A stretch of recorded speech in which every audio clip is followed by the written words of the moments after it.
Well, let's just dive into this, Mark. I'm so excited to have you on the podcast today. How are you doing? I am great. I am very excited to be here. This is great. We're both in California. We both like food. What Yeah, more is there to, be concerned about, right? exactly. Well, I'm really excited to dive into this with you because I think, at least for me, with my journey of getting into health and looking at the body and the effects of the body, the effects of a diet on our body and just how everything is connected. Um, I only more recently in the last couple of years even became aware that our mouth has a microbiome and that there is that systemic connection to your oral health, to your overall health. Can we kind of dive into that a little bit and talk about why oral health is so important? Definitely. And I'm always so glad that someone's asking. The health of the mouth and oral health kind of get tucked, to the side because it's just the mouth. It's just dentistry. It's a cosmetic issue. It's just the look of your smile, and of course, it's way more than that. It's oral health really contributes to overall health, systemic health, and the two are intertwined. And unfortunately, medicine and dentistry are practicing alongside each other, but not really collaborating. So it's important to understand what the oral microbiome is. I usually start off with that because that's kind of the basis for oral health. And then I get into how that kind of relates to systemic involvement, and that is called the oral systemic connection. So yeah, the oral microbiome, it's something pretty new. I mean, it of course, the gut microbiome, is the big boy and is very popular now. But that also is rather recent. I think at the turn of the century, 2004, 2005. Then came the oral microbiome. There are other biomes, and a biome is that term, the biota, and of course it's micro because it all has to do with small cells, bacteria, fungi, yeast cells, viruses. These things live in us and on us. There's a skin microbiome, there's the oral microbiome. The oral microbiome, of course, is connected. It's upstream of the gut microbiome. The gut microbiome is the big one. The oral microbiome is second in size.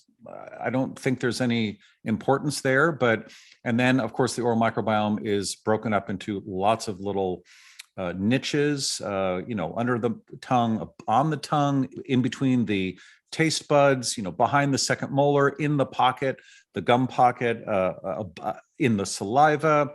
And the oral microbiome also, in terms of geography, includes the nasal passages, eustachian canals, everything down into the esophagus, so the lower throat, the middle and upper throat. These are all areas of the oral microbiome. So what is a biome? The way big picture, the kind of the meta view of this would be, we are super organisms. We are not human. We are part human. And then there's this other part of us that we cannot live without. In fact, they just did some tests. I don't know how they do this, and I feel bad saying it, but they removed the gut biome of test mice or rats, and they lasted less than a week. And so this foreign DNA, this is not human DNA, is in us and on us, and they're not taking a ride. It's not like lichen on a tree. I mean, it's part of us. It makes us survive and withstand the external environment, the epigenetics, poisons from food, bad air, viruses, disease, COVID, type stuff, breathing it in through your nose, through your mouth, ingesting it. So it's a very important part of our overall health. And of course, if it is mistreated, it goes bad. And then you start seeing, gut problems, oral health problems. And that's where really that's what oral health is, whether it's good or bad. It is the state of the oral microbiome. So this, and it's a combination of human proteases and enzymes. For example, there is some digestion that the oral microbiome is when the mouth eats and consumes food, it takes in the food, digestion starts in the mouth, but it's the oral microbiome, these foreign bugs are doing some of that digestion, and they're producing things like nitric oxide. But there's also human DNA that's, human bugs that are helping with digestion and fighting off viruses. So, but it's really the point is that's a combination of the two. It's that synergy, symbiosis. Maybe that's more of a plant term, but it's us getting along with that other organism, making us a super organism. I mean, super, like healthy, great, better than just the pieces. And I think that's kind of, I just kind of started looking at myself that way about 5-6 years ago, as a super organism. And I think that's just absolutely mind blowing. Well, it's good.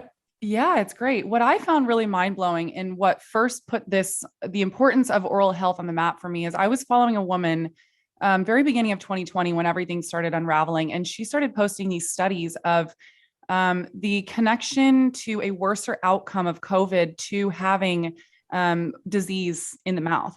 And then it just started, it was like pulling a string. It just unraveled for me where I was like, wait a second, I had never thought about having disease in your mouth could have such a detrimental effect on your overall health. And you mentioned something earlier that I think is so interesting that I had never thought about that I want to point out to our listeners is that we have two separate insurances. So our healthcare does not even recognize that the mouth, it's like we put it in a different box and we don't even recognize like, wait a second, but the mouth is a very integral part of our health because I kind of think that to a certain extent, people are like, yeah, I should go get my teeth cleaned and whatever, but we don't really think past that. We don't think like, oh, I probably should get my mouth checked out because this could actually lead to heart disease down the line or could really have an effect on my health.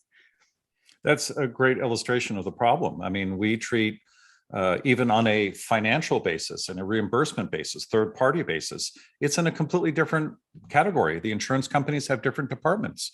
There's dental insurance, and then there's medical insurance, and that's nuts. But doctors practice in a vacuum, and dentists do too. So I mean, maybe that was the egg, and the chicken came later, where the third party said, well, okay, they're both doing their own thing.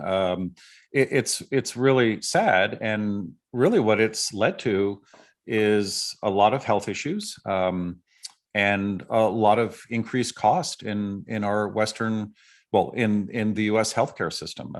There are plenty of studies out there that at least 15, 20 years old that show that if oral health is addressed in a more global perspective, and I can give you specifics if you want, but these are big studies, 150,000 participants. Actually, it's one of the big insurance companies, Aetna, funded it and used their participants in their insurance plan. So these were really well-insured, healthy people.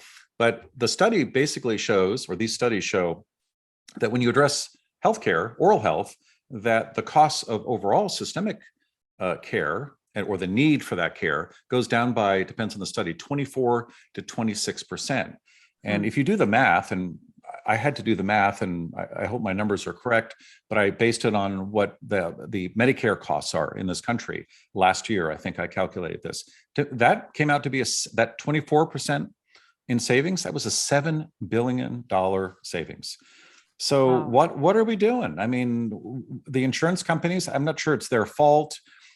By the way, the insurance product for dentistry is more profitable per user. I mean, not in overall dollars, but because you can really, it's not really insurance. They cap it at $1,500, $2,000. So the actuaries, this is a perfect product that the actuaries love because they can quantify it and predict what the utilization will be because they've capped it, right?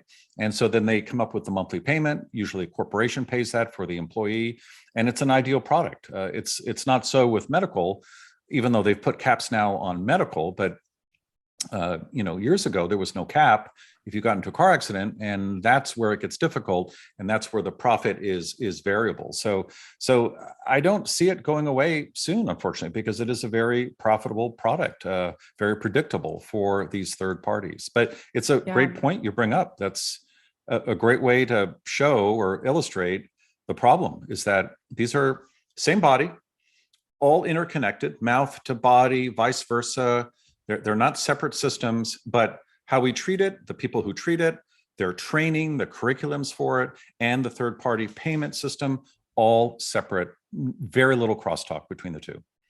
Yeah, it's just unfortunate because there's a missed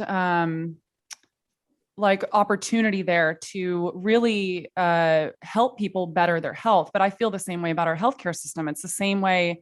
Eventually, at some point, we're going to have to overhaul our healthcare system and start truly, from the medical healthcare perspective, recognizing the body as, you know, symbiotic, as everything works together. Because we see this in healthcare too, where, you know, we have all these different doctors for all these different things. And while I do think that's important, we also need to be teaching doctors in medical school the importance of the connection of everything. Because you can't, if you're having an issue with your thyroid, you can't just have someone just looking at the thyroid. It's like, okay, well, how are your adrenals and how is your hypothalamus? Because it all works together. Right, exactly. And on top of that, start looking for and addressing and dealing with treating the root cause. Yes. In other words, going upstream, and dentists are guilty of not doing that. So are physicians, but that's where, you know, functional healthcare, functional dentistry, functional podiatry, functional medicine, that hopefully is one of the solutions to this problem. Yes. And I'm glad that you brought that up, because you have a resource on your website, right, where people can find functional dentists. Yes, we have a directory. My daughter and I, we're both the co-founders of our website and our Instagram presence and all our social media, we created this problem by teaching people to look and understand and address the root causes of their oral disease, how sometimes it is the root cause for a systemic disease. I mean, there are many different connections, but then they kept saying, well, I can't find a dentist that is describing it the way you, and I try and have the same conversation with him or her.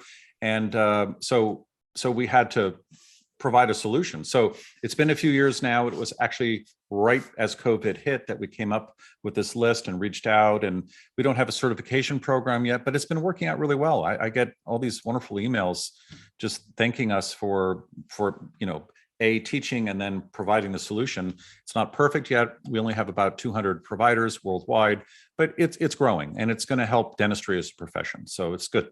It's good for everyone involved. Yeah, it's amazing. So outside of wanting a dentist that looks at the root cause, what would be other reasons why someone would want to find a functional doctor? Like, for example, maybe we can go into fluoride, and also all the ingredients that are in like fillings and stuff that dentists are using that people may not be aware of, that they are being exposed to in normal, regular dentistry.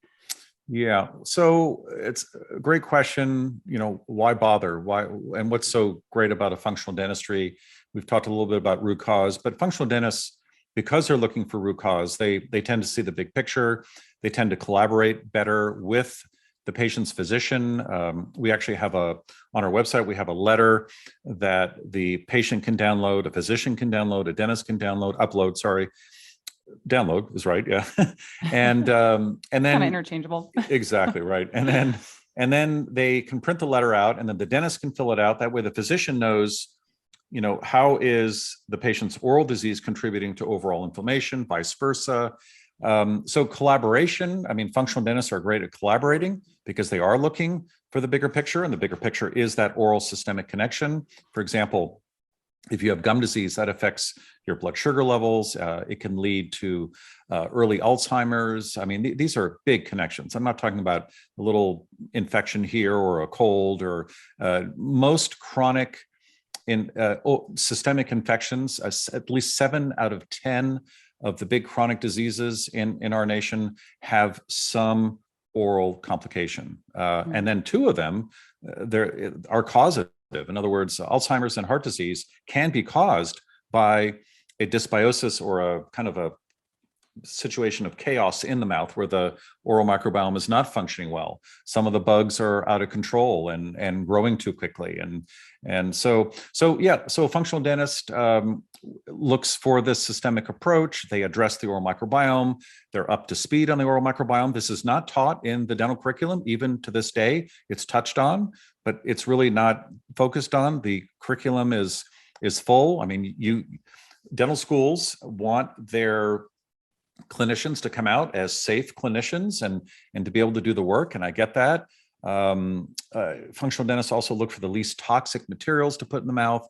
They also look for the root cause of oral disease. And so what you mentioned is, if you're practicing with a functional approach, a lot of the things you learned in school, you're going to try and undo. For example, you're not going to when I came out of dental school, I literally and I had a kid in the chair. I almost broke down. I said, I just cannot put a metal filling into this kid's mouth, because I knew back then that this was an issue. I already had metal fillings in my mouth.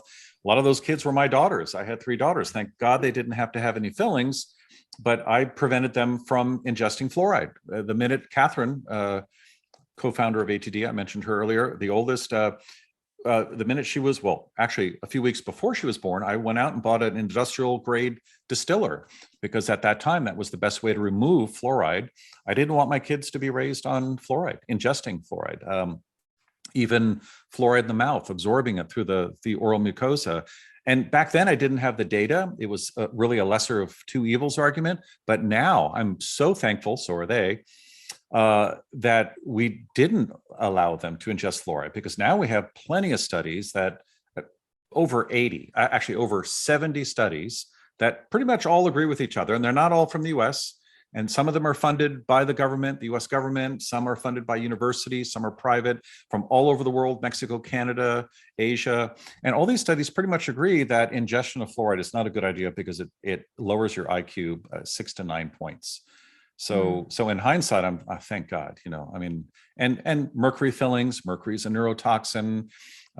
Even plastic fillings have issues. There's BPA to be worried about. There is one filling out of Germany, filling material that I'd like. It's called Admira Fusion. We talk about it on our website. Again, that could change, but really only one filling that we can use that I know of. I mean, that's really sad. So why would you want to seek out a functional dentist? Because a conventional dentist, even though they may make a beautiful crown and provide clinically safe and gorgeous dental work, they're not thinking about that, because they're really not thinking beyond the clinical work that they're doing. So that functional approach is important. Same thing for medicine in general. Before being put on statins or going down the road of having to take metformin or insulin for diabetes, we do now know, and we've got protocols in place in some hospital organizations where you can reverse diabetes through diet alone. I mean, why not try that first? So that is the functional approach, and it's beautiful. It's really very elegant. Yeah, I love that. I have a couple questions. I'm trying to figure out which one I want to ask first. So would you say from a functional medicine approach that they also address diet to a certain extent? Because this is something I want to go into. You and I had a conversation before we actually recorded, and I found it so interesting that we actually, if you eat really well, you don't actually have to brush. It's what you told me, because our ancestors never used toothbrushes and toothpaste. Can you dive into a little bit about the effect that the food and our diet that we're eating has on our teeth, and why now we have to brush because of all these foods that we're eating? Well, first of all, our ancestors never had a toothbrush available to them, and toothpaste. Yeah, they had brush. I mean, they had chewing sticks, anything that provided a lot of salivation. And I know a lot of people are like, oh boy, here we go again. We're talking about our ancestors. And I think a lot of us are very uncomfortable with that, because we are not our ancestors. Yeah. We don't live in their kind of environment. And I get that. But I always look at it as a kind of a basis for where should I be? What should I be eating? What should I be doing? How should I be sleeping? Being out in sunlight, working out, being active. I mean, these are all things that our ancestors did, and it really worked well for them. And we have the data in oral health, in regards to our ancestors.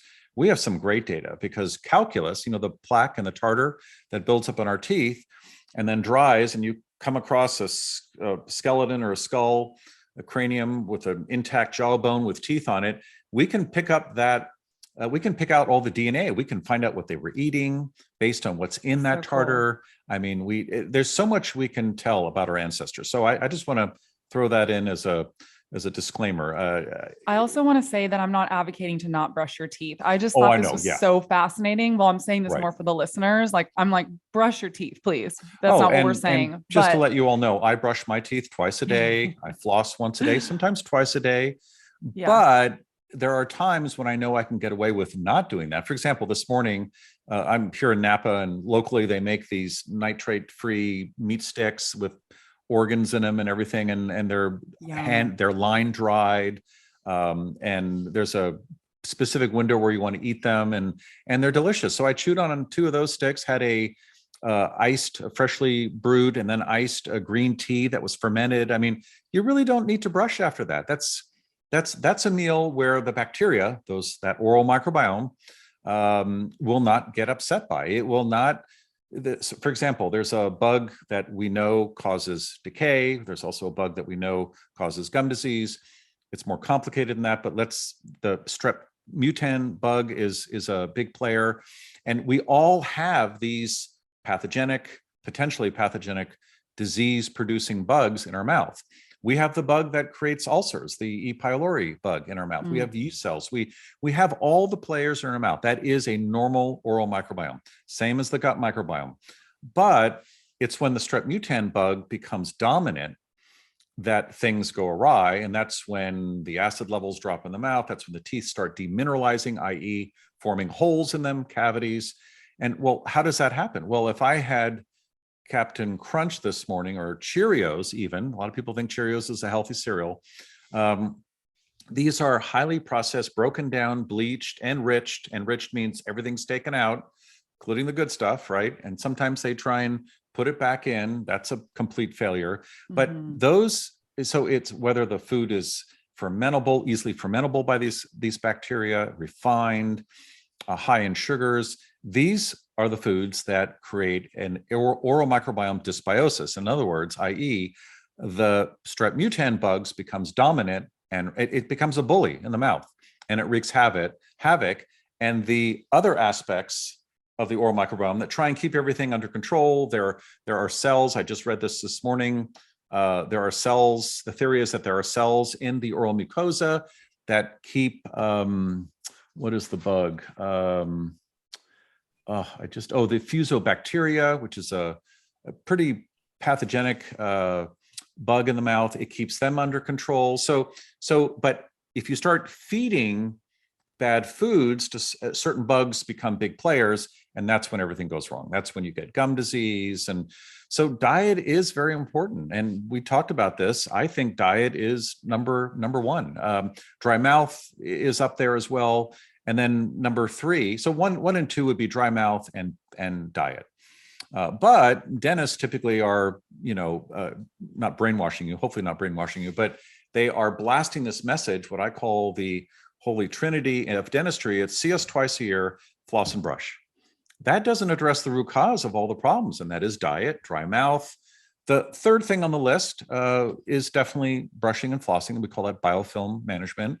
If you are living in our current world, and it's hard to eat like our ancestors. And so that's why I still recommend that you brush and floss. The question is how do you brush? How do you floss? And what do you brush with? But so, yeah, it's definitely not recommending not to do that. But we need to understand the perspective of why we're doing that. It's really a Band-Aid approach to addressing one of the root causes of oral disease, and that is diet.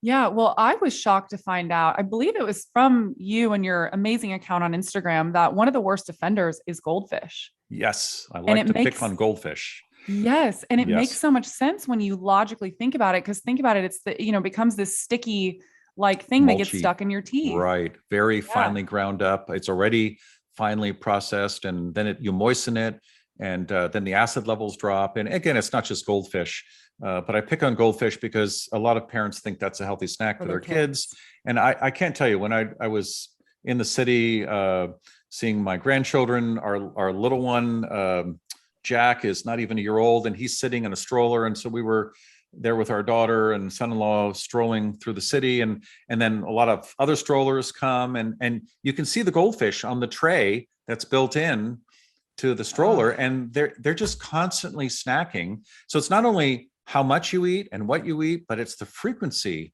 of what you eat as well in the mouth. Because if you're constantly snacking on goldfish, then the acid levels are always low. The body's trying to fix that. So if you're going to eat goldfish, or let's say you're an adult and you're at a Christmas party or something, holiday party, and you're just going to have that one treat, get it down the hatch quickly, rinse with some water, minimize that acid attack instead of snacking all night long on all these goodies.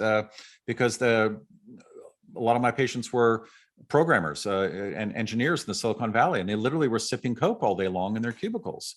Oh, And it's that frequency that prevents the oral microbiome, again, it always goes back to the oral microbiome, from doing its thing. And its thing would be preventing that equilibrium of the teeth demineralizing and remineralizing. The teeth are dynamic, just like bones. And if the pH drops below 3, actually it's 4.5, but commonly with really refined foods or acidic drinks, it's down in the 2.8 to 3.2 acidic region of the pH scale. And if it's there for a few minutes, fine. You can, saliva will neutralize that, bring it back up to its normal pH of 6.8 to 7.2 in the mouth. You can swish with water. I wouldn't recommend brushing right after there's a lot of acid in your mouth, because you're literally lifting off that enamel that's been leached off the tooth surface. Most people know that now. That includes coffee, wine, acidic beverages. I consume a lot of apple cider vinegar, a few squirts before a meal. And so you have to rinse with water. So it's that frequency and duration of eating is a big deal. And we tend to snack. We're snackers. And our ancestors, they had one meal a day, and then they had to get busy. They were, nomadic. They had a long trip. Foraging. And if they did, they were, look at the Mongols. They were such a successful warrior tribe because they were tenderizing their goat meat under their saddle. And most of their opponents were eating rice, and they were carb burners. So they could fight all day long. They were fat adapted. That's not us. That's not us. So unless you're an elite athlete and your trainer has hired a good nutritionist, and it does exist, but only in extreme circumstances. The equation's flip-flopped, where most of us back then were thin, lean, muscular. We weren't even working out, and we didn't have to brush and floss. Yeah, it's so interesting.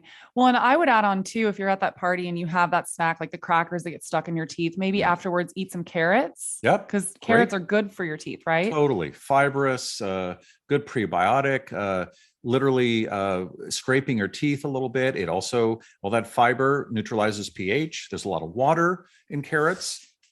Cool. That's when you juice a carrot. That's why it turns into a juice.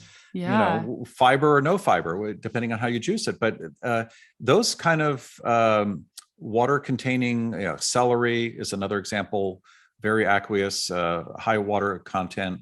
Apples, even apples. Yes, they have a little sugar in them, but those, juicing is not a great idea. Again, that's a processed food in terms of oral health. So, but Goldfish, definitely like to pick on them. Haven't heard from the company yet, but I'm sure I will at some point. I do get flack from other big manufacturers, but we've got the data. It's easy to prove. And yeah, well, and it's also what you were saying. It sounds like another argument I practice intermittent fasting, and so it's a great. Not only is it good to give your digestion a break, it sounds like it's a good idea to give your teeth a break as well, which I had never thought about. Totally, and intermittent fasting does. So anything that you see in the functional healthcare realm and medicine, like intermittent fasting, it usually has an argument to do the same, or a reason why you would want to do the same, because the oral health and the physiology of the mouth is connected to the body. It's the same system. So intermittent fasting is wonderful. And I used to be a snacker. I thought, just having little meals throughout the day was a good idea, but that's not good for the teeth. And again, our ancestors had one, maybe at best 2 meals, or they would just kind of pick when they had time to eat. Usually it was in the evening around the fire. It was dark and they had time. They couldn't move. They couldn't do anything else. They got in close because they were afraid of predators and other tribes, whatever. And that was their main meal. And that was the only time they could cook. They didn't have microwaves. So intermittent fasting is great. Again, that deals with that frequency and duration component of upsetting that equilibrium of the body, trying to remineralize the teeth. And again, remember, if you go to bed at 9:30, 10 o'clock at night and wake up at 6 in the morning, that is intermittent fasting. Your body is digesting. When melatonin levels rise as it gets dark, you're getting sleepy, you should give in, you should go to sleep. By the way, when melatonin levels are high, your insulin levels are impacted. In other words, if you're snacking and eating while melatonin is on board, let's say after dark, an hour before bed, a lot of people think, oh, that upsets your sleep. It does, but not for the reasons you think. It's not because you have a full stomach. It's because you've upset your whole insulin glucose regulation system, and you're not going to be able to go into deep sleep. Your body wants to fast. Intermittent fasting happens. I mean, you could eat 3 meals a day as long as you ate early. If you have your dinner digested by 6 and you're eating breakfast at 8 or 9, that's a huge fast. That's when the liver shuts down, when you're in deep sleep. That first big, like around maybe midnight, it depends on when you go to bed, but that first big zone of deep sleep, that's when the liver shuts down. It doesn't have to detoxify anything in the body because nothing's coming in. There are no foods. You're asleep, you're in bed, your breathing rate is down, your basal rate's down. That's when the liver can turn on itself and fix itself, detoxify itself. Well, and I listened a couple of years ago, I listened to a brain doctor speak about this. And he said another reason why it's so important is if you are digesting food while you're sleeping, your body is using all of its resources, all the neurotransmitters, everything on digesting. And what we should be allowing to happen is instead of it all being focused on that, all of your resources should be focused on your brain. Because that's how they're, it's logging those memories from the day and cleaning out old cells and, the autophagy, like it allows for all of that to happen while you're sleeping and resting. But if you're digesting, then everything is being, all the resources are being taken for that. Yeah, the brain has its own lymphatic system. It's called the glymphatic system. Again, we've known about this maybe for 4 or 5 years, and it's brilliant. I mean, that's why I think we all instinctually thought sleeping meant repair and rest, but I don't think we really knew to what extent. And, the liver turning on itself, the brain shutting down, what you mentioned about, first you go into deep sleep, which nips and it takes away memories that it thinks are irrelevant to our existence. And then REM comes along and consolidates those memories and gives them context.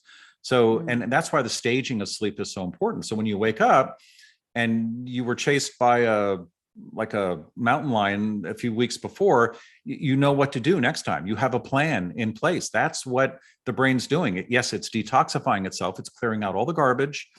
And, the brain has a very high metabolic rate. It requires a lot of energy. Where there's energy, there's garbage, the byproducts of metabolism, and it has to clean itself. And that's why they've actually deprived people of sleep for as long as they possibly can.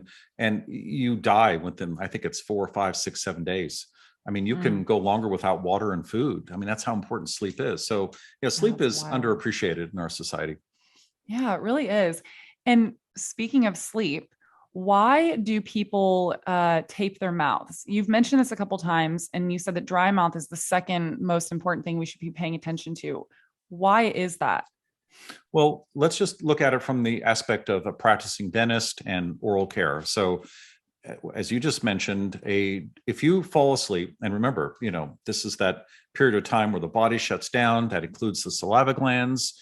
You don't salivate as much when you sleep. Your mouth falls open. You're not eating. So there's no water intake, fluid intake, and the mouth dries out within minutes. And that means that the pH will drop because the pH is pretty much determined by the presence of this neutral fluid, which is saliva.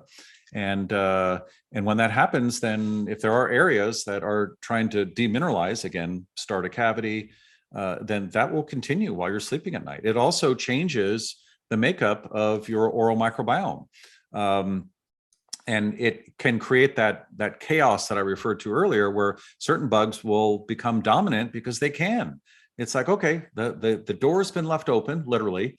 We can do our thing. It's kind of like Monsters, Inc. When the little girl falls asleep, it's a whole different world out there. Monsters come out. Exactly. But there are good monsters, as we know from that great Pixar film. And then there are bad monsters. And by taping your mouth shut, well, first we have to understand that not everyone can sleep with their mouth open. In fact, during the day, their mouth is open because they can't breathe through their nose. And that is part of the dental realm of understanding and treatment. It's called facial development, but let's not go there yet. But if you sleep with your mouth open, that's a problem. If you cannot breathe through your nose during the day, your appetite for carbs will go up because your CO2, O2, oxygen, carbon dioxide balance in your bloodstream has changed. You're running around during the day in more of a sympathetic tone. You're more nervous. You're more likely to have anxiety, and your risk-taking behavior is affected. And you're going to reach out for these instant bundles of energy like Goldfish. So, or some Full healthy circle. bar even, right? Yeah, there's the Goldfish comment again. And anyway, so it's important. The reason, and I mentioned this in my book on sleep, but now this was 7 years ago, but now it's really mouth breathing, or better yet, nose breathing has really finally gotten its moment. And I attribute that to James Nestor, who wrote the book, Breath. Again, it took a medical journalist to put this on the map. And there are a lot of examples of that. My favorite example is The Big Fat Surprise by, forget her first name, Teichholz. That she's a journalist, and it really shows how we went down the wrong road and how the food industry misled us and said meat was bad for us and protein, that carbs are okay. And then of course they upped the sugar level over the years. And so again, classic example, same thing. We aren't good breathers. I mean, we're not breathing properly. And the difference between breathing through your nose and mouth is huge in terms of what it means for you, personality wise, what kind of job you have, inner relationships with other people, and of course, systemic issues. And that's the great thing about seeing a dentist. We can deal with that right away. We can recognize it very early on. Even from a conversational distance, a dentist can tell if you're a nose breather or a mouth breather. And then again, I used mouth taping early on as a diagnostic. You know, I would ask, especially men, I would say, do you breathe through your mouth at night, or is your mouth open at night? And they would always find out what the right answer was and then say, oh yeah, I'm fine. I can breathe through my nose. Well, I would just give them some tape, explain to them how to tape their mouth shut, and ask them the next morning to text me and say, was the tape still on, or did it come off? Were you looking for it? You know, did it disappear, or did it affect your sleep? And that was a great differential diagnostic and told me what the real issue was, even though they weren't willing to really, either they didn't know or they didn't want to have that issue. Interesting. So I'm curious, just from talking to me, can you tell if I'm a nose breather or a mouth breather? And then also, before I forget this, I want to tell the listeners this. So I just learned this recently. So correct me on the timing, because I don't remember the exact timing, but I read somewhere that if you want to test out if you are able to tape your mouth, do it during the day while you're obviously awake. And if you can breathe normally for, I believe it was 5 minutes without panicking and going into like a state of panic, then you're good to do it. Is that true? No, that's great advice. There are a lot of people that fall in between the cracks. Remember that your breathing rate slows down as you go to sleep. There are a lot of people that can't tape during the day, but they can tape successfully at night because their basal metabolic rate has dropped, their breathing rate drops. People that meditate can take charge of that. But if you have an obstruction in the nose, and that could be due to facial development, that would be a narrow face, that would be a retrognathic facial shape, grinding, clenching, narrow arch, high vaulted arch, tongue tie, didn't breastfeed as a kid. These are all thumb sucking, pacifiers. These are all things that affect the shape of the face. I always try and keep it very simple, and that is, there are 3 boxes that develop up until about age 8. About 70-80% of that development is complete. There's the mouth box, that's the space of the mouth. There's the airway box, and then there's the nose box. And if the mouth box doesn't reach its full width, then those other 2 boxes never grow to their full potential in terms of space. So then you become a very poor breather. Either you can't breathe through your nose, your airway will collapse, especially as you get older, and then you start suffering from sleep apnea. And so it's so important that you really see an orthodontist by age 1 or 2, or hopefully you're seeing a dentist that can see developmental issues and treat it. Because if the face is mostly developed by age 6 or 7, why are we treating all of our patients or having our kids go to the orthodontist when this facial development is complete, where we could have prevented it from being an issue? And of course, if the face doesn't develop to its full width, that the arch form isn't, the jaw bones are too small, we still get the same number of teeth coming in. But then, of course, as they come in, there's not enough room, and we're faced with aggressively moving the teeth around or taking teeth out. That's the problem with wisdom teeth. Those are the last teeth to come in. There's no room for them because our jaws are too small. They haven't grown to their full potential. And again, if you go back to the ancestors and you look at their skulls, incredibly wide, rounded, horseshoe-shaped arches, vaulted arches. They're not V-shaped. They're arched nicely. No crowding. It looks like they've had orthodontics, but they haven't. I mean, and so if that one box doesn't develop correctly, the other two back boxes are impacted, and we become, again, back to that other Pixar film. It's called WALL-E. Remember WALL-E? We're all living off planet, and we're floating around in those little levitation chairs because we can't walk. We're overweight, and drinking big gulps. Exactly. And I would argue that we all had very small airways in that scenario, and because we toss and turn all night, we can't breathe. And so mouth taping for me was revelatory. It was a great way to get to the root cause of what was causing sleep issues, but also gum disease that was not untreatable, but couldn't be arrested, and also decay, rampant decay. Even though the patient was brushing and flossing and eating relatively well, they kept getting cavities. Well, you're upsetting that equilibrium between demineralization and remineralization for up to 8 or 9 hours, however long you sleep. That's not a good thing. And a lot of people that have dry mouth syndrome or can't close their mouth at night and can't breathe through their nose, they're thirsty at night. They keep I have that on my form, my check-in form. Do you have a glass of water by your bed? And a lot of patients check that off. Of course I do. Absolutely. What are you drinking in the middle of the night for? You should be in REM or delta wave sleep. And, and then when you wake up in the morning, first thing you should do is drink a glass of water because you have fasted. Yeah. Yeah, that's a great point. Well, mouth taping has been put on my radar a lot within the last year or so, because a lot of those biohacker people that I follow do it. Yep. And I have been wanting to try it, but I've been a little bit nervous to start it. Well, and it's funny because I have Google trackers or bots looking for certain items, and one is mouth taping. And unfortunately, it always comes in, around 9 o'clock, 8 o'clock at night. And the mouth taping bits that Google collects for me are always some kidnapping scene or, something terrible with duct tape. But lately there have been a lot of physicians that have been pushing back on mouth taping, and they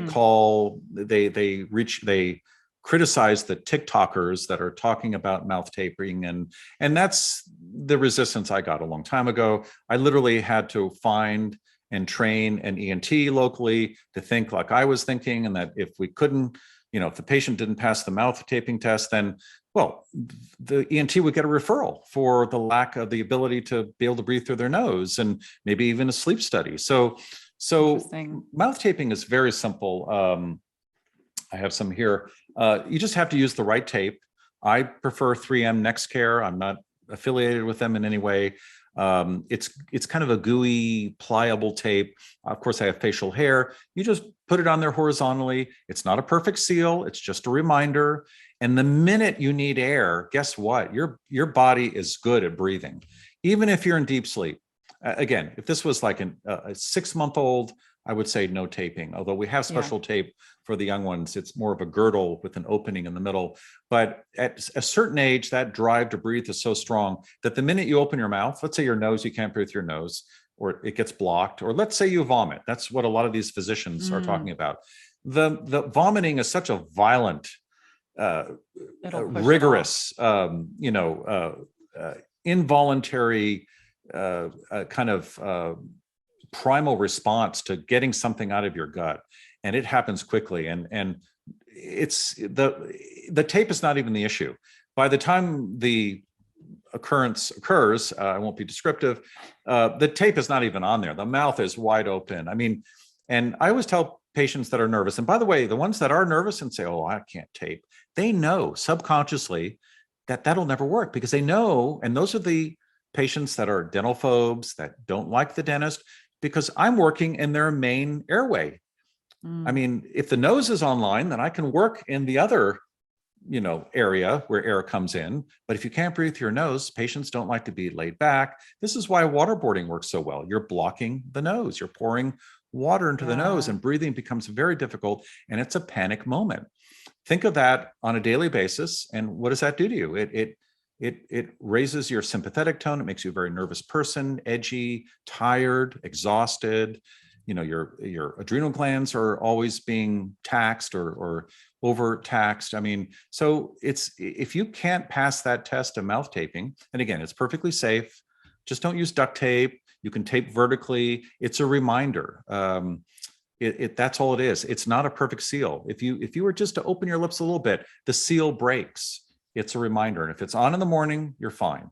If it's on in the morning and you tossed and turned a lot and your sleep was affected, then you're kind of in between. You're not getting enough air through your nose. If you can't find it and you're digging for it in the sheets every morning, then yeah, I mean, you cannot breathe through your nose, and that should be addressed right away. Your blood pressure is affected, your overall health is affected over the long term. You could have sleep apnea. So mouth taping is wonderful. It's a great thing that people, I don't like to use the word hack, biohack, because that kind of makes it seem like it's a little risky or faddish. Yeah. But it's a great thing to do that you can do at home. Tool. It's a great test, and we're all about testing at home and being up on our own health and wearables. It's better than having a wearable or a health tracker. It's cheap. You buy it, you use it for a few nights. And then there are people like me and many thousands of other people I know that tape every night. I mean, I can breathe through my nose, but for some reason, when I'm on my back, the mouth falls open. There's lots of explanations for that, but why not tape? And I have an Oura ring. I measure my respiratory rate at night. It goes down. My heart rate goes down. My deep sleep is better. So it's important to be able to breathe through your nose. However way you want to do it, breathe through your nose, even during the day, if possible. That's great. I mean, that's what I've been doing ever since we talked about this. I've had my mouth closed. I've been consciously breathing through my nose. Good. It's a great reminder. So hopefully everyone listening is also doing that. So you have mentioned remineralizing the teeth several times, and I want to know, so I recently was talking about Boca toothpaste, which is a hydroxyapatite toothpaste on my Instagram. And I'd mentioned that it's great because it remineralizes the teeth. It's a great alternative to fluoride. But I got a question from someone which made me realize that a lot of people may not understand what that means. So can we talk about why we should care about remineralizing the teeth? It's a tough one. Yeah. Yeah. I'm like, wow, that was a hard one for me to say. And then can we talk about hydroxyapatite and why you like that as a fluoride alternative? Absolutely. So the reason we need to talk about remineralization, demineralization, it's an equilibrium. It's a dynamic kind of equation that is constantly going on in our mouth. If you're living, it's going on. It's kind of like your bones. They're losing calcium and they're gaining calcium. It's the same thing with teeth. Little different process, but that's why it's important, because it's going on so often. We need to know, we need to make sure that it's going well, because if you're on one side of the equilibrium, let's say the demineralization, most people understand where that would go. Your teeth are going to disappear. They're going to dissolve. They're going to decay out of your mouth, and you'll have incredible dental bills, and you'll be in to see the dentist often. And there are plenty of studies that show that patients with fewer teeth than our normal allotment of teeth suffer from poor digestion, shorter lives. It's important to have that dentition. So it's important to understand what makes the equilibrium work for us. And of course, we want to be on the remineralization side of that equilibrium. So we talked about diet, dry mouth, but let's talk about how that remineralization process works. Well, it's the oral microbiome. Again, these 700 species of different bugs in our mouth that are all working well together. And that equilibrium is kept in check. Again, it's pH based, but the actual players are in your biofilm.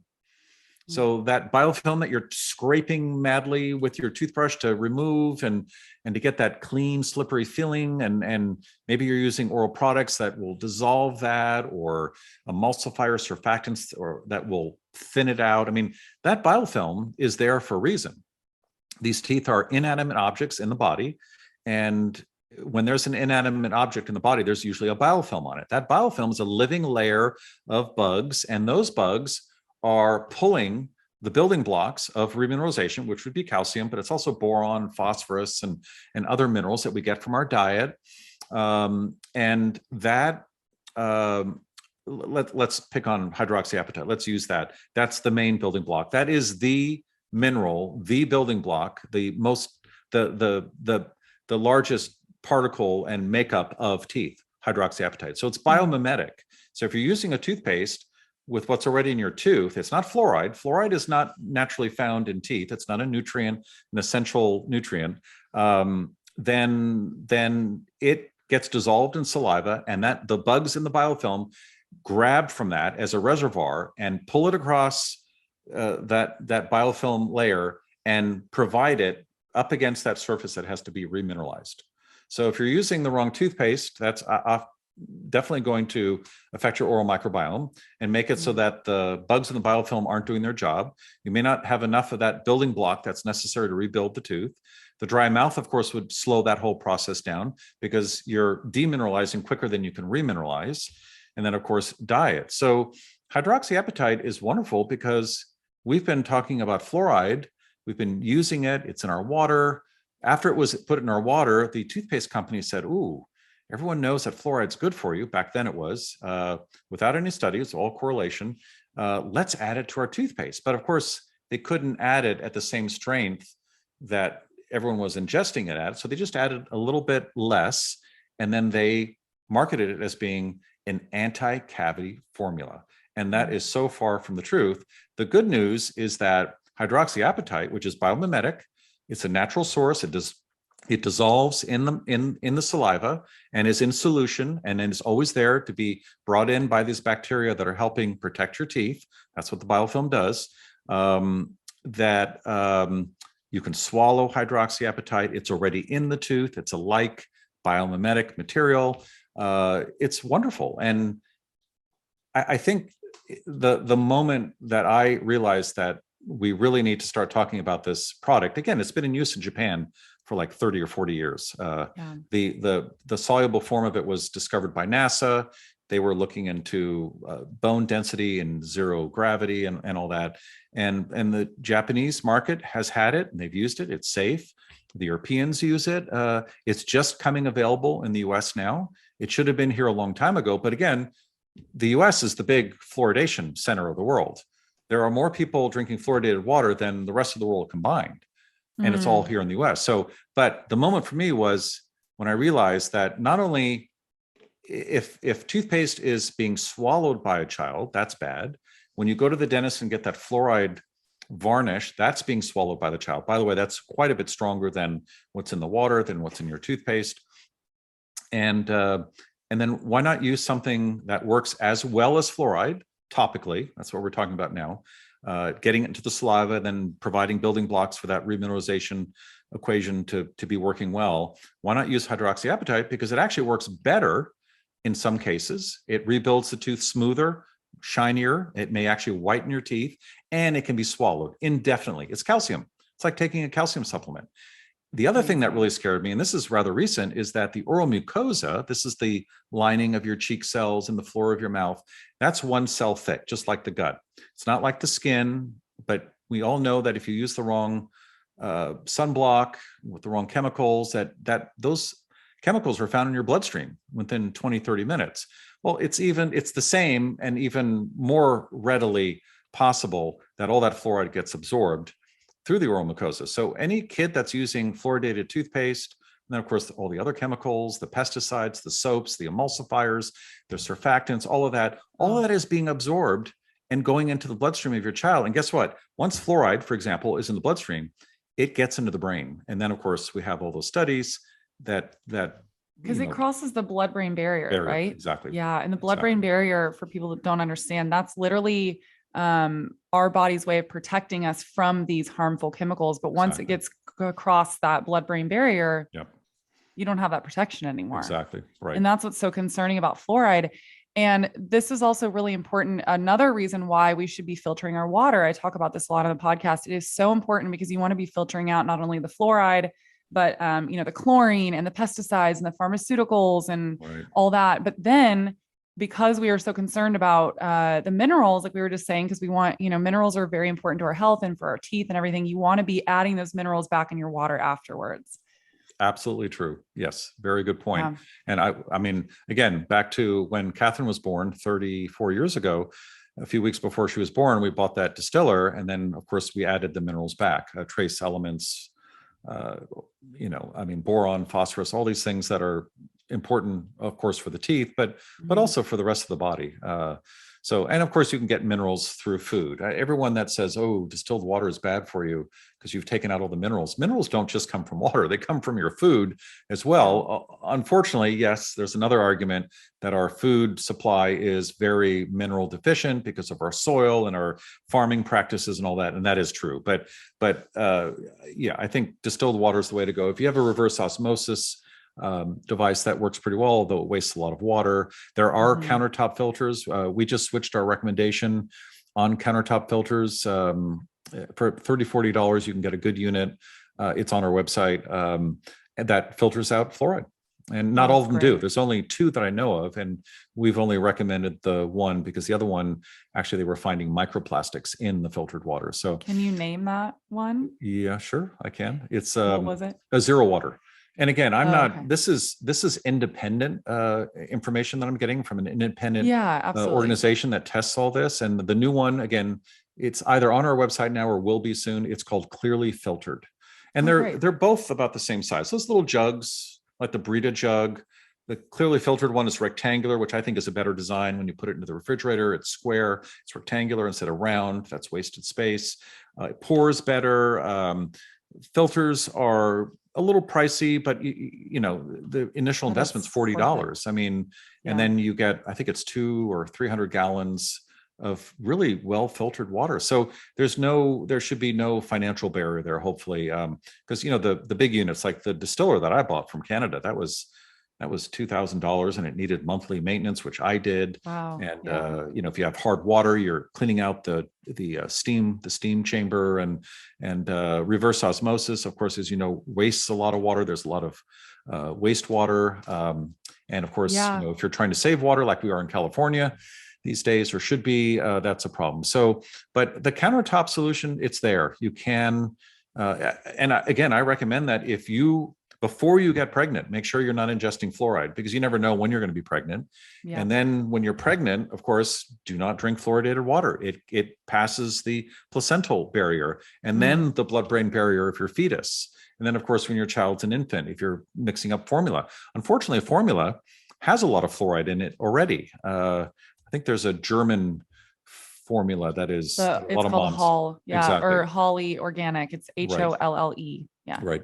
So, I mean, again, advice I would give is stay away from fluoride, ingestion of fluoride for as long as you possibly can. And you'll have done your child a great service.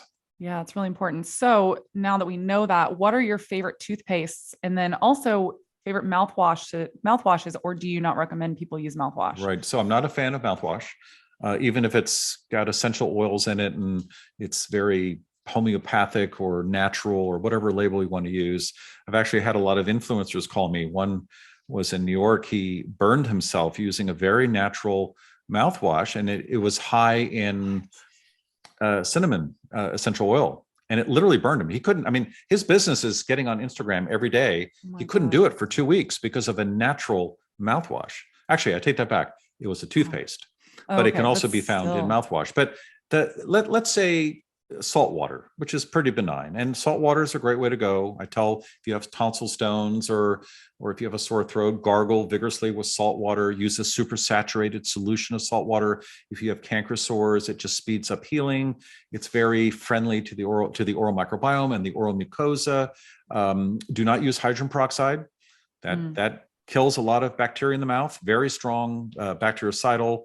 And can cause a dysbiosis. A lot of dentists recommend hydrogen peroxide, unfortunately. There are a lot of mouthwashes out there that have pesticides and soaps and detergents and other chemicals in there. And fake coloring. Triclosan, even microbeads, which is now outlawed in California. But we were literally finding microbeads. In my office, I have a big macro camera with macro flashes, and I was able to get these pictures. We were cleaning teeth. My hygienist would be And they would find them and they would say, Dr. Burhenne, come over here, bring your camera. And these are little plastic beads that were in toothpaste. They don't get digested. They get caught underneath the gum. It can cause a foreign body reaction. And then they were finding them inside the gills of fish that were caught in the market. And this is, again, it's not a microplastic, but it's a small piece of plastic. It was outlawed in California. I don't think it's outlawed anywhere else, but toothpaste manufacturers were adding it to their toothpaste to give it a little zip or pizzazz or something. I mean, these toothpaste manufacturers are out of control. They are harming the oral microbiome by this concept, which is not based on science. It came from the old snake oil salesmen that had the eucalyptus oils back in the 20s and 30s. And it was all about disinfecting the mouth, taking down the bacteria. That bad breath smell or that bad taste, that's an infection. No, that's a dysbiosis. And by doing that, you're making the dysbiosis worse. We actually have studies from 15, 20 years ago that indicate that a alcohol-based mouthwash can actually increase your blood pressure.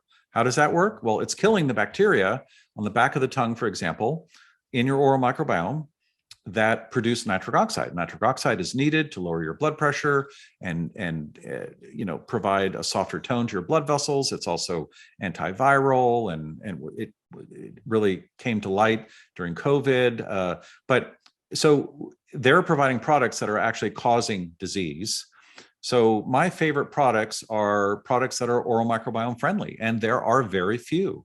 The toothpaste that I've been recommending, that a lot of influencers, oral healthcare influencers, have also been recommending it's Boca and Risewell. And again, they're not perfect toothpaste. They still have emulsifiers, even though it's not SLS, sodium lauryl sulfate, but it is a derivative of coconut-based surfactant. But they have hydroxyapatite, and they have the right amount of hydroxyapatite. And that really, if you can get rid of fluoride and use a product that has hydroxyapatite in it, that is the way to go right now. And so we've been recommending that. Mouthwash is a waste of time. It doesn't do anything.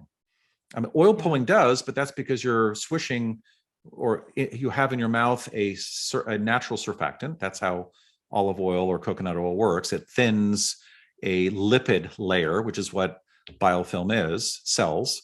It thins, it dissolves fats, but slowly and safely.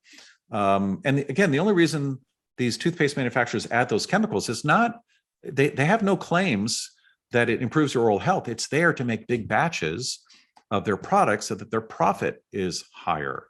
If you make it in small batches to make sure it mixes properly, and you don't have the SLS or the surfactants, the emulsifiers, you're going to get a very uneven product. And we're all very picky about our toothpaste. If it's too runny, or there's a big bubble, or it comes out watery at first, that's not a good thing.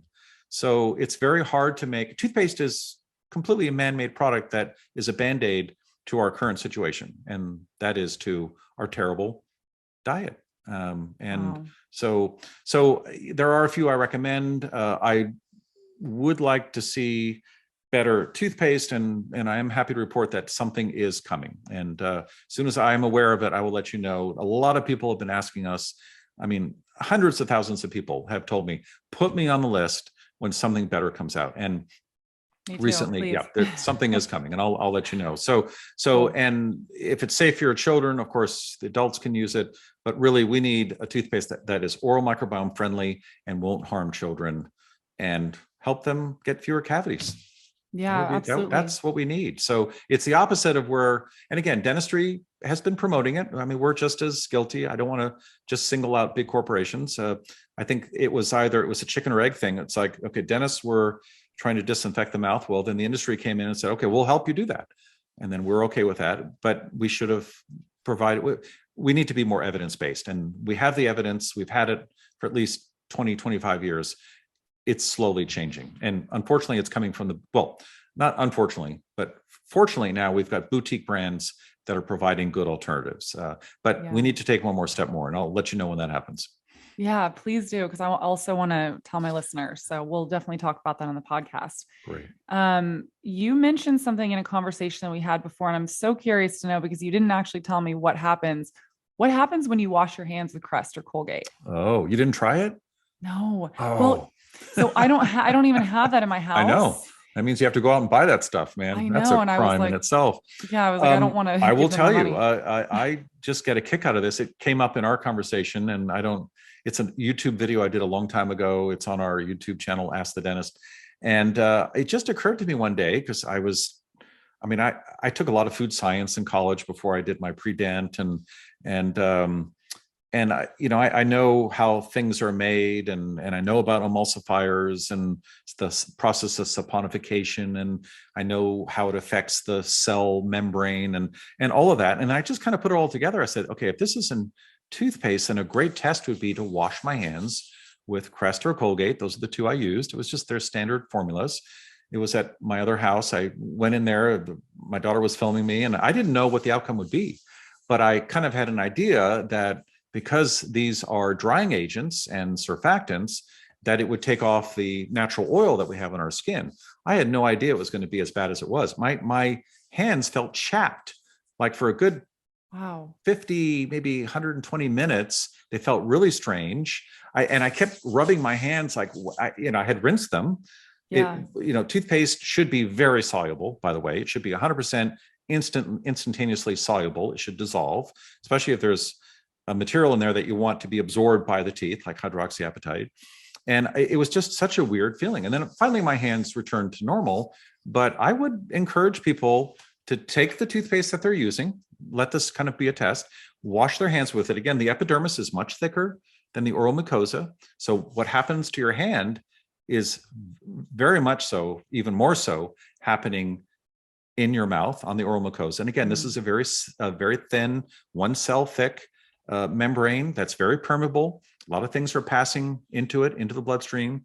And if you upset that, you're going to get a lot. This is why people that use these products with SLS in it and other surfactants, they get a lot of canker sores. And recently in dentistry, the last 10, 15 years, people have been, dentists now know if they see a patient with canker sores, ulcerations in the mouth, even a little chymingeritis right here, cracking of the lips, or a little dryness right here on the nasolabial line here. That's from the drooling toothpaste there in the corner as you're brushing.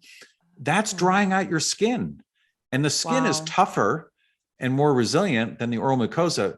We're just used to the effects. I mean, I always love seeing a child trying a conventional toothpaste for the first time. And it's the same reaction every time. It's like, oh my God, what is that stuff? It burns. Like, it's hot. It's spicy. It's terrible. And then the aftertaste. And toothpaste should be soluble, it should be pleasant, and it should be gone in a matter of minutes or seconds.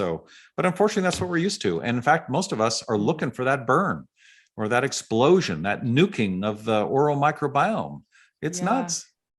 It's interesting that you say that, because it's been a long time since I've experienced that, but I know that feeling that you're talking about now, because I've been using natural toothpaste, thankfully, for a long time. But every once in a while, if I'm staying at a friend's house or on a trip or whatever, and I forgot my toothpaste and I use someone else's, I know that burning feeling you're talking about now, but I never really had thought about it. Ooh. Yeah, I know. I hate that. It's amazing what we've become accustomed to. And it's also amazing what we see as being fact and for so long. And again, dentistry is evidence-based. A lot of us are looking that way. Certainly functional dentistry is, but the curriculum is very set in its way in many ways, and it's based on discoveries and curricula and academia from the 20s and 30s. And in fact, when you're in dental school, you are taught to worship this one or two or three dentists that discovered this technique.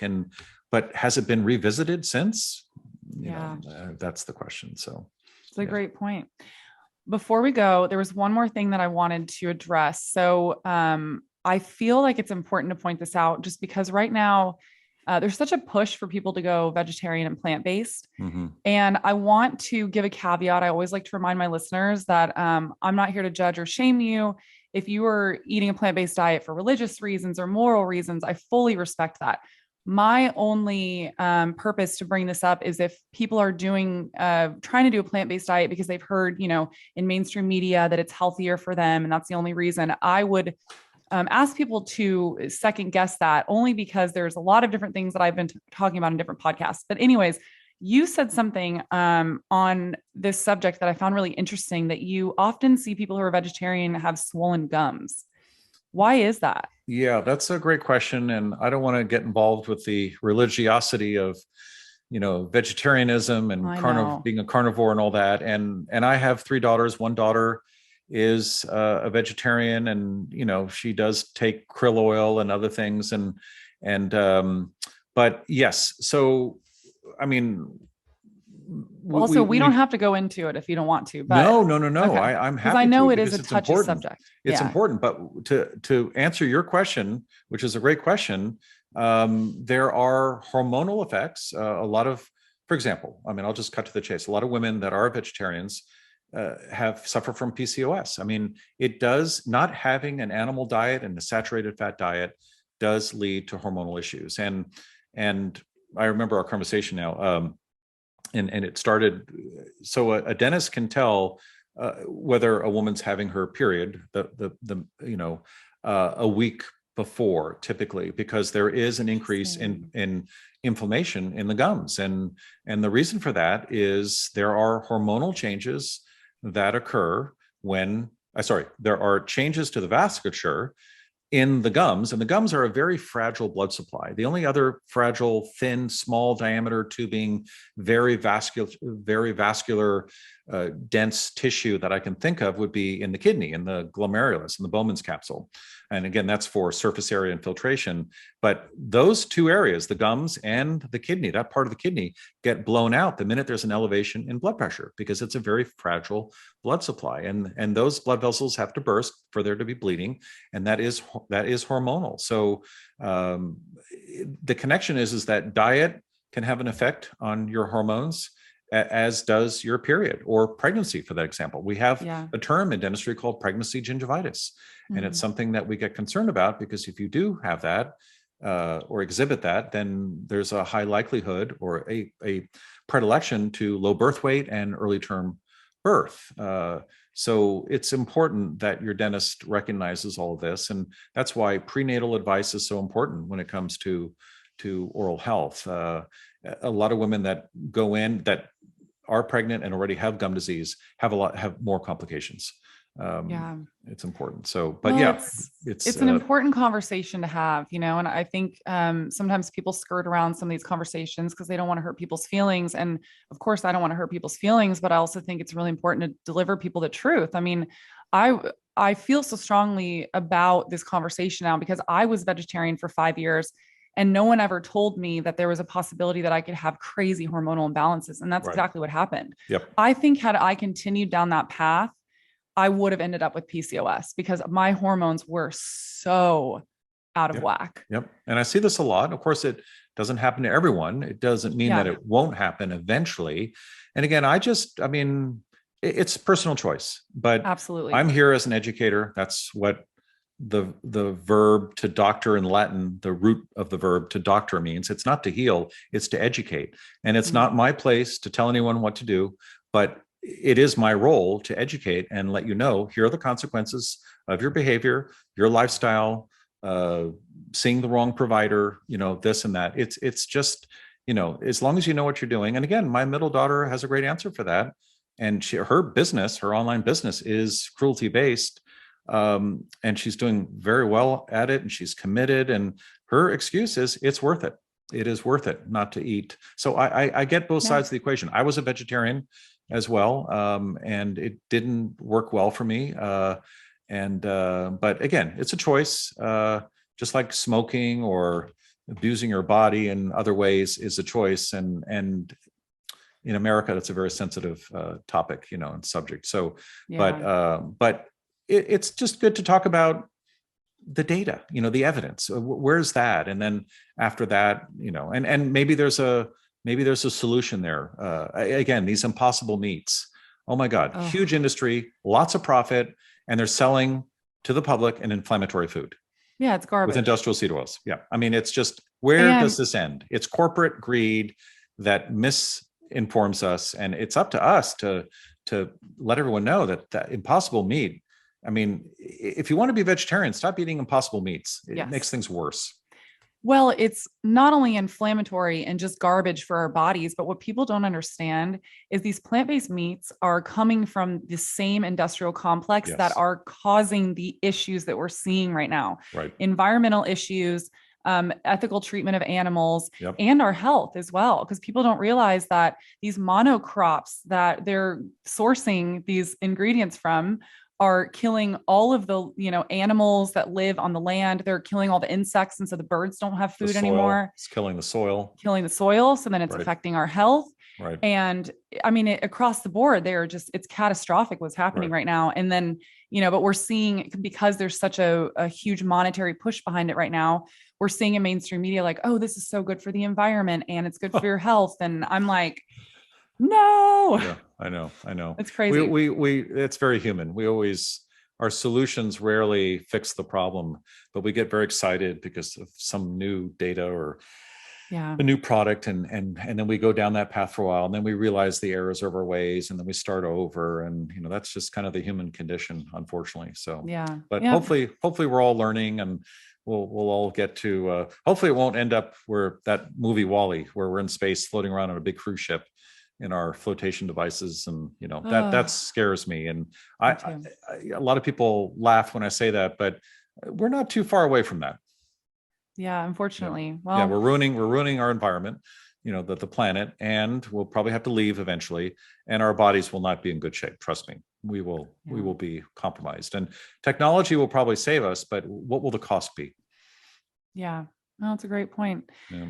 Well, before we go, I want to ask you what I ask all my guests. Oh, you're in the hot seat. Yep. What are your health non-negotiables? So these are things that you prioritize in your day, no matter how busy your day is. It can be lifestyle stuff. It can be diet that you prioritize, whatever it is that you do in order to stay healthy. Yeah, that's a good question. I've been asked a lot of things. I don't think I've ever been asked that. Sleep is the first thing that popped into my mind. My non-negotiable is going to bed by 9:30, 10, or when my body wants to go to sleep. I used to push past that first impulse to sleep, and then my second wind was incredible back when I was younger, and that was a mistake. That's definitely a non-negotiable. My other non-negotiable is industrial seed oils and a good diet. And I'm with family, and for example, my birthday cake this a few weeks ago was a French kind of torte with ham and cheese in it and mushrooms and a lot of butter. No Crisco, or it was just pure butter. And the one bad thing in it was the flour. It was a French kind of breakfast torte. And it was just mostly protein. And it was funny because I was building it up to my 4-year-old granddaughter. This is an Opa birthday cake. And she was like, oh, wow, what is that? We put candles in it. And she went for it. She trusted me, and we cut her a big slice, and she downed that thing. And I had warned her, it's not going to be sweet. It's better than sweet. And so, I mean, that's kind of, I'm a purist. Exercise is another non-negotiable, at least walking. We walk after dinner every single night, just to lower that glucose hit, or the regulation, blood glucose regulation. I would say sleep and diet are the non-negotiables. And I'm at a restaurant. I'm one of those difficult customers. I'll tell them how to cook the fish. It better not be canola oil. And by the way, check your olive oil, because it's probably mixed with a little bit of canola oil. And sometimes I'll go into the back of the kitchen, and I'm here in Napa Valley, and they're great. They really are there. They're great with customers, and they let me go in the back. And, so it's, I mean, to me, even one bad meal, which is not true, but it's a setback. And I've had so many bad meals as a younger man that by golly, I'm going to make up for it, even if it kills me. Right. So anyway, the hope is that it doesn't. So yeah, those are probably and the other one would be downtime, downtime and talking with people and relationships. But to me, downtime is so important. And my downtime is putting on a record and sitting down and reading, or just listening in a dark room. So those are pretty much it. Just, it's all health based. I mean, why not? Right. Yeah, absolutely. I mean, that's where it starts. Yeah. And ends. I love that. Mine are very similar to yours, so I can appreciate it. Well, for everyone listening, where can they find you, and where can they find your functional medicine directory or the functional dentistry directory? Right. So pretty much everything you can find on our website, askthedentist.com. There's a directory there. There's an affiliate page. There's a list of products that I like. There's 10 years of information, that functional approach to oral health care, how it involves and integrates into systemic care. We've got our CRP letter there, the inflammatory kind of rating that your dentist and physician should both be sharing between them. I've got a podcast that, again, is Ask the Dentist, our Instagram account, and TikTok, which we've recently joined. Amazing how popular oral health is on TikTok. It's amazing, which is great. I'm really always surprised by how interested people are in oral health. And remember, only 50%, actually it's 55% of Americans see a dentist on a regular basis. So maybe that's the reason, I don't know. But the people out there are really into oral health. Physicians it's the little black box, let the dentist deal with it. But overall, the population here in this country, actually worldwide, they're really into oral health, and they are really eager and hungry for this knowledge. So I'm always very pleased. But yeah, Ask the Dentist on IG, TikTok, podcast, and our book, if you're interested in learning more about whether you may have sleep apnea and how it relates to, why is a dentist writing about sleep apnea, for example. That's the first chapter. That would be, just type in my last name, Burhenne, or Ask the Dentist into Amazon, and it'll come up. So yeah, those are awesome. and other podcasts like yours, which are fun to do. Yeah, thank you so much. This has been such an insightful conversation. I really enjoyed it.